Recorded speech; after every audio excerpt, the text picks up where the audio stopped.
Chapter 9. Now the first covenant had regulations for worship and the earthly sanctuary.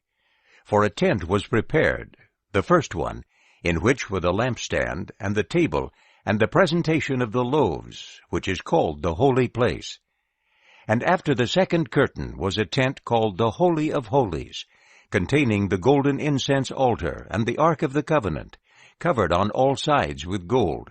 in which were a golden jar containing the manna, and the rod of Aaron that budded, and the tablets of the covenant. And above it were the cherubim of glory overshadowing the mercy seat, about which it is not now possible to speak in detail. Now these things, having been prepared in this way, the priests enter into the first tent continually, as they accomplish their service. But only the high priest enters into the second tent once a year, not without blood, which he offers on behalf of himself, and the sins of the people committed in ignorance. The Holy Spirit was making this clear,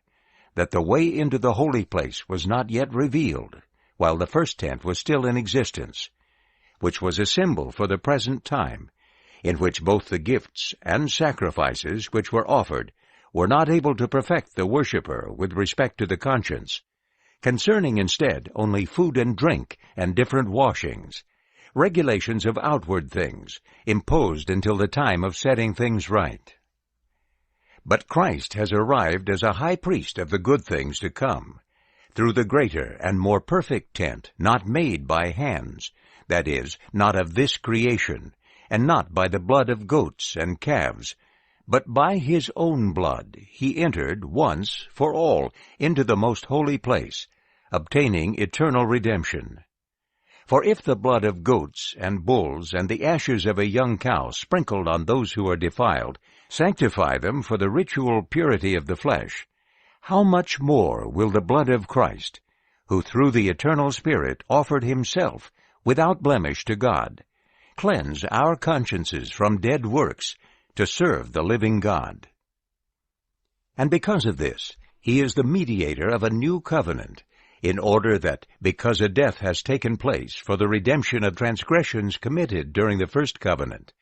those who are the called may receive the promise of the eternal inheritance. For where there is a will, it is a necessity for the death of the one who made the will to be established. For a will is in force concerning those who are dead, since it is never in force when the one who made the will is alive. Therefore not even the first covenant was ratified without blood. For when every commandment had been spoken by Moses to all the people according to the law, he took the blood of calves with water and scarlet wool and hyssop, and sprinkled both the scroll itself and all the people, saying, "This is the blood of the covenant that God has commanded for you." And likewise he sprinkled both the tabernacle and all the utensils of service with the blood.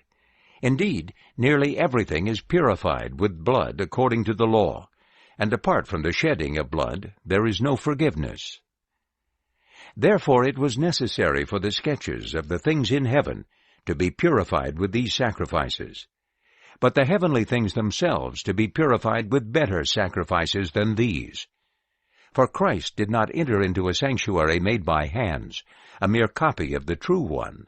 but into heaven itself, now to appear in the presence of God on our behalf, and not in order that he can offer himself many times, as the high priest enters into the sanctuary year by year with blood not his own, since it would have been necessary for him to suffer many times from the foundation of the world. But now he has appeared once at the end of the ages for the removal of sin by the sacrifice of himself. And just as it is destined for people to die once, and after this judgment,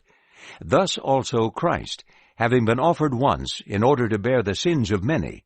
will appear for the second time without reference to sin, to those who eagerly await him for salvation.